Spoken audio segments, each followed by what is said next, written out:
Hey everybody, Drew McLellan here from Agency Management Institute, this week coming to you from the beautiful island of Kauai. You know, we were with a peer group this week, and one of the conversations centered around how to handle or how to have conversations with longtime employees who are either in the wrong role today, who have not stayed current with their responsibilities in terms of adding new skill sets or new knowledge, or who just don't have enough gas in the tank anymore.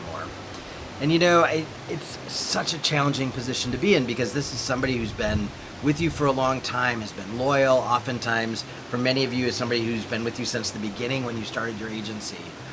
And that combined with the fact that odds are you have not been very candid in terms of giving them clear feedback over the course of the years as their performance changed. In the beginning, they were probably a rock star, or they were what you needed at that size, but maybe now they haven't grown with you as your agency has grown, or as times have changed. Maybe I can remember early in my career, I worked with an art director and he was brilliant, but he did everything by hand.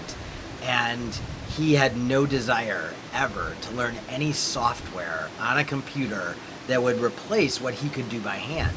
And over time, that meant he became obsolete. And I watched the management of that agency, it was long before I owned my own shop, I watched the management of that agency mishandle that situation.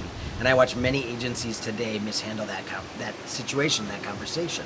So here's the deal. This is somebody that you know, somebody probably that you have great respect